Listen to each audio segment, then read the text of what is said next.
ಕೆಳನೆ ಚರ್ಚೆಗೆ ಡಾಕ್ಟರ್ ವಾಸುದೇವ್ ಕಶ್ಯಪ್ ಹಿಂದೂ ಮುಖಂಡರು ನಮ್ಮ ಜೊತೆ ಸ್ಟುಡಿಯೋದಲ್ಲಿ ಜಾಯ್ನ್ ಆಗಿದ್ದಾರೆ. ವೆಲ್ಕಮ್ ಮಾಡ್ಕೊಳ್ತೀನಿ ಸರ್. ನಮಸ್ತೆ, ಕಾರ್ಯಕ್ರಮಕ್ಕೆ ಸ್ವಾಗತ.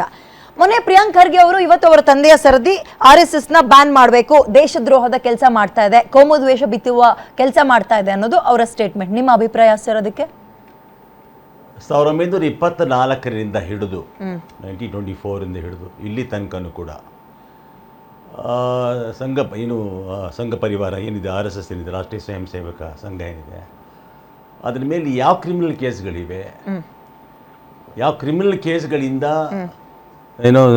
ನೂರಾರು ಜನ ಸಹಸ್ರಾರು ಕಾರ್ಯಕರ್ತರು ಜೈಲಿಗೆ ಹೋಗಿದ್ದಾರೆ, ಏನದ್ರದ್ದು ಇನ್ನು ಮೋಟಿವೇಶನ್ ಏನು, ಅದೇನು ಭಯೋತ್ಪಾದಕ ಸಂಘಟನೆನಾ, ಇಟ್ ಈಸ್ ಟೆರರಿಸಮ್ ಆಕ್ಟಿವಿಟೀಸ್ ಮಾಡ್ತಾರೆ ಅವರು, ದೇಶದ್ರೋಹ ಚಿಂತನೆ ಇದೆಯಾ, ಫೆಡರಲ್ ಡ್ರಗ್ ಮಾಫಿಯಾ ಇದೆಯಾ, ವುಮೆನ್ ಟ್ರಾಫಿಕಿಂಗ್ ಇದೆಯಾ, ಏನಿದೆ ಅಂತ ಹೇಳಿ ನೀವು ಅದನ್ನು ಕೋಮು ಗಲಭೆ ಕೋಮುವಾದ. ಈಗ ಇಶ್ಯೂಸ್ ಏನಾಗುತ್ತೆ, 2014 ಹಿಂದೆ ಸ್ವಲ್ಪ ನಡೆದು ಬಂದು ದಾರಿ ಚೆಕ್ ಮಾಡೋಣ.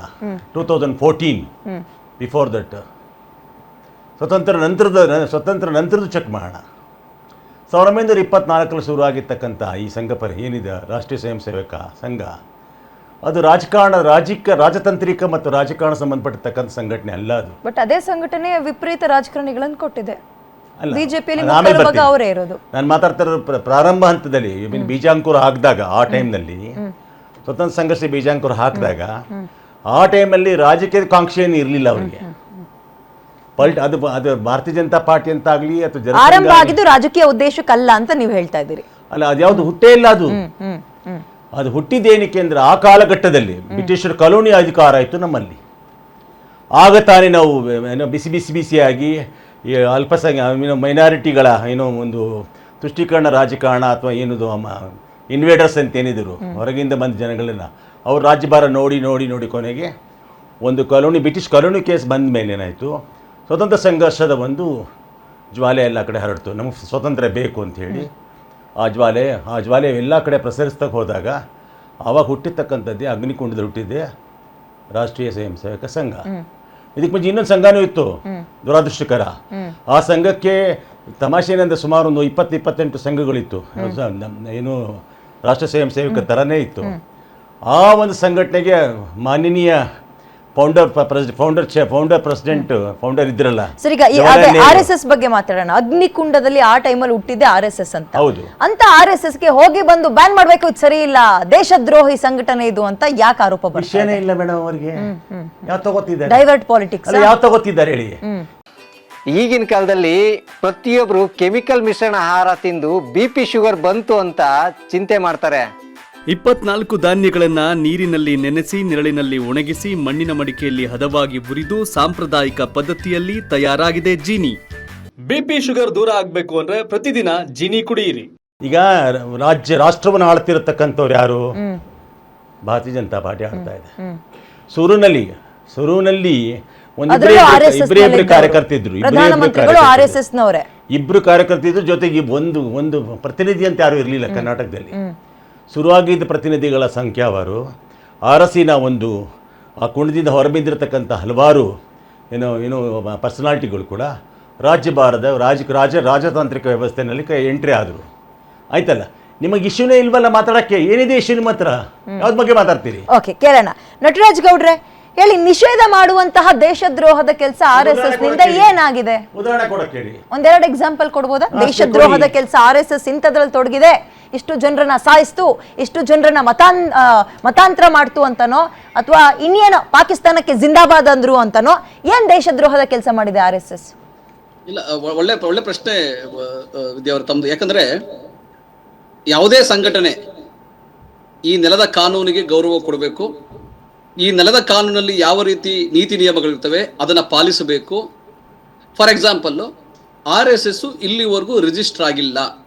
ಯಾಕೆ? ಗುಪ್ತವಾಗಿ ಕೆಲಸ ಮಾಡಕ್ ಇಷ್ಟನ, ರಹಸ್ಯವಾಗಿ ಕೆಲಸ ಮಾಡಕ್ ಇಷ್ಟನ, ಯಾವ ಅಜೆಂಡಾಗಳಿಗೆ ಕೆಲಸ ಮಾಡುತ್ತೆ ಅದು RSS ನ ನಾಗಪುರದವ್ರು ಹೇಳ್ಬೇಕು. ಪಾಪ ವಾಸುದೇವ್ ಕಶ್ಯಪ್ ಹೇಳಕ್ ಸಾಧ್ಯ ಆಗೋದಿಲ್ಲ, ಯಾಕಂದ್ರೆ ಅವ್ರು RSS ಅವರಲ್ಲ ಅವರು.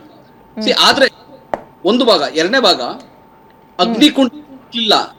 ಯಾವಾಗ 1919ರಲ್ಲಿ ಮೈಸೂರು ಮಹಾರಾಜರ ಕಾಲದಲ್ಲಿ ಮಿಲ್ಲರ್ಸ್ ಕಮಿಷನ್ ಬಂತು, 50% ಮೀಸಲಾತಿ ಬರಬೇಕು ಅಂತ ಬಂತು. ಅವತ್ತು ವಿಶ್ವೇಶ್ವರಯ್ಯನವರು ರಾಜೀನಾಮೆ ಕೊಡ್ತಾರೆ ಅದನ್ನು ವಿರೋಧಿಸಿ.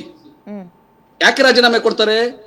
ಮೇಲ್ವರ್ಗ, ಅತ್ಯಂತ ಮೇಲ್ವರ್ಗ, ತಾವು ವ್ಯಸನ, ನಾವೇ ಶ್ರೇಷ್ಠ, ನಾವೇ ಇರಬೇಕು ಎಲ್ಲ ಆಳ್ವಿಕೆನಲ್ಲಿ ನೀತಿ ಮಾಡೋದ್ರೊಳಗೆ ಅನ್ನೋದ್ರೊಳಗೆ ಅವ್ರದ್ದು ಇಡೀ ದೇಶದಲ್ಲಿ ಅದೇ ಮನಸ್ಥಿತಿ ಅವ್ರದ್ದು. ಅವರ ರಕ್ಷಣೆಗಾಗಿ ಶುರು ಮಾಡದ್ದೇ 1925ರಲ್ಲಿ RSS. ಸ್ವತಂತ್ರ ಹೋರಾಟ ಇತ್ತು, ಇಡೀ ದೇಶದಲ್ಲಿ ಕೋಟ್ಯಾಂತರ ಜನ ಹೋರಾಟ ಮಾಡ್ತಾ ಇದ್ರು. ಇತಿಹಾಸ ಕೆದಕ್ತಾ ಹೋದ್ರೆ ನೀವು ಅದರ ವಿರುದ್ಧವಾಗಿ ಹೇಳ್ತೀರಿ, RSS ನವರು ಅಥವಾ ಬಿಜೆಪಿ ಅವರು ಅದರ ಪರವಾಗಿ ಮಾತಾಡ್ಕೊಂಡು ಹೋಗ್ತಾರೆ. ಇತಿಹಾಸ ಬಿಟ್ಬಿಡೋಣ, 75 ವರ್ಷದಲ್ಲಿ ಏನಾಯ್ತು ಅಂತ ಬಿಡೋಣ. ಈಗ ಸದ್ಯಕ್ಕೆ ರಾಜ್ಯದಲ್ಲಿ ಏನ್ ಅಂತ ದ್ರೋಹದ ಕೆಲಸ RSS ಮಾಡಿದೆ? ಇದು ಬಹಳ ಇಂಪಾರ್ಟೆಂಟ್ ಇದೆ. ಯಾಕಂದ್ರೆ ನಮ್ಮ ಸಹೋದರ ಕಶ್ಯಪ್ ಅವರು, ಅಶೋಕ್ ಕಶ್ಯಪ್ ಅವರು ಚೆನ್ನಾಗಿ ಹೇಳಿದ್ರು, ಅಗ್ನಿಕುಂಡದಲ್ಲಿ ಹುಟ್ಟಿತು RSS ಅಂತ. ನಾನು ಯಾಕೆ ಹೇಳ್ತಿದ್ದೆ ಅಂದ್ರೆ, ಅಗ್ನಿಕುಂಡ ಅವತ್ತಿತ್ತು, ಅಗ್ನಿಕುಂಡದಲ್ಲಿ ಹೋರಾಟ ಮಾಡ್ತಾ ಇದ್ರು ಸ್ವತಂತ್ರ ಹೋರಾಟಗಾರರು, ಈ ದೇಶ ಹೋರಾಟ ಮಾಡ್ತಾ ಇದ್ರು. ಬ್ರಿಟಿಷರ ಬೂಟ್ ಏಟ್ ತಿಂತಾ ಇದ್ರು, ಲಾಠಿ ಏಟ್ ತಿಂತಾ ಇದ್ರು, ಗುಂಡೇಟ್ ತಿಂತಾ ಇದ್ರು, ಜೈಲ್ಗೆ ಹೋಗ್ತಾ ಇದ್ರು, ನೇಣಗಂಬಕ್ಕೆ ಹೋದ್ರು. ಆದ್ರೆ RSS ನವರು ಒಬ್ರು ಹೋಗ್ಲಿಲ್ಲ. ಆ ಅಗ್ನಿಕುಂಡದಲ್ಲಿ ಹೋರಾಟ ಆಡ್ತಾ ಇದ್ದು ಭಾರತೀಯರೇ ಹೊರತು RSS ತನ್ನ ಯಾವನೋ ಒಂದು ಅಜೆಂಡಾ, ಏನ್ ಅಜೆಂಡಾ ಇವನ್ ಹಿಂದೂ ಮಹಾಸಭಾ RSS ನವರು 1942 ಕ್ವಿಟ್ ಇಂಡಿಯಾ ಮೂವ್ಮೆಂಟ್ ಅನ್ನ ತಿರಸ್ಕಾರ. ಈ 75 ವರ್ಷದ ಇತಿಹಾಸ ಬಿಟ್ಟಾಕ್ಬಿಡೋಣ.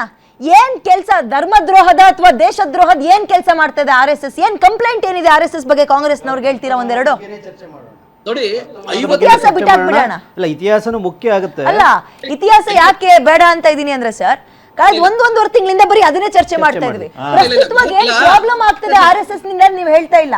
ನೀವು ದ್ವೇಷ ಮಾಡಿದಷ್ಟು, ಬ್ಯಾನ್ ಮಾಡ್ತೀವಿ ಅಂತ ಹೇಳ್ದಷ್ಟು RSS ಬಗ್ಗೆ ಜಾಗೃತಿ ಮೂಡಿಸ್ಕೊಳ್ತಾರೆ ಅವರು. RSS ಗೆ ಸೇರ್ತಾ ಇರೋರ್ ಸಂಖ್ಯೆ ಜಾಸ್ತಿ ಆಗ್ತಾ ಇದೆ. ನಿಮ್ ಗಮನಕ್ಕೆ ಬಂದಿದ್ಯಾ? ಅದು ಬಂದಿದ್ಯಾ? ಕನ್ನಡವರೇ ಸ್ವಲ್ಪ ಕೇಳಿಸ್ಕೊಳ್ಳಿ. ಯಾಕಂದ್ರೆ ಮೂಲ ಏನು, ಅದರ ಇತಿಹಾಸ ಏನು, ಮತ್ತೆ ಅದ್ರ ಸಿದ್ಧಾಂತ ಏನು, ಅದು ಯಾವ ತರ ಹುಟ್ಟಿದೆ, ಯಾವ ರೀತಿ ಬೆಳೀತಾ ಇದೆ, ಅವ್ರ ದೃಷ್ಟಿಕೋನ ಅನ್ನೋದು ಬಹಳ ಇಂಪಾರ್ಟೆಂಟ್. ಈ ದೇಶಕ್ಕೆ ಅದೇ ಮುಖ್ಯ. ತ್ರಿವರ್ಣ ಧ್ವಜವನ್ನ 52 ವರ್ಷಗಳ ಕಾಲ ಒಪ್ಪಲಿಲ್ಲ, ಆರಿಸಲಿಲ್ಲ. ಇವತ್ತು ಕೂಡ ಸಂವಿಧಾನದ ಪೀಠಿಕೆಯನ್ನು ಅವ್ರು ಒಪ್ಪಲ್ಲ, ಆರಿಸಲ್ಲ. RSS ಶಾಲೆಗಳಲ್ಲಿ, ಕಾಲೇಜ್ಗಳಲ್ಲಿ ಅದರ ಸಂವಿಧಾನ ಪೀಠಿಕೆಯನ್ನು ಓದಿಸಲ್ಲ. ಎಲ್ಲಾ ಇಡೀ ದೇಶದಲ್ಲಿ ಎಲ್ಲರೂ ಸಂವಿಧಾನವನ್ನ ಓದಬೇಕು, ಸಂವಿಧಾನ ಪೀಠಿಕೆಯನ್ನು. ಅವೆಲ್ಲ ಬದಲಾವಣೆ ಆಗಿದ್ಯಾ? ಈಗ ಅವೆಲ್ಲ ಬದಲಾವಣೆ ಆಗಿದ್ಯಾ? ಈಗಲೂ ಕಂಪ್ಲೇಂಟ್ ಇದೆಯಾ RSS ಅವರು ತ್ರಿವರ್ಣ ಧ್ವಜಕ್ಕೆ ಗೌರವ ಕೊಡಲ್ಲ ಅನ್ನುವಂತಹ ಕಂಪ್ಲೇಂಟ್ ಈಗಂತೂ ಇಲ್ಲ ಅಲ್ವಾ? ಅದಕ್ಕೆ ಹೇಳಿದ ಇತಿಹಾಸ ಬಿಟ್ಬಿಡೋಣ. ಈಗಿನ ಪ್ರಸ್ತುತ ಏನಿದೆ ಅದ್ರ ಬಗ್ಗೆ ಮಾತಾಡೋಣ.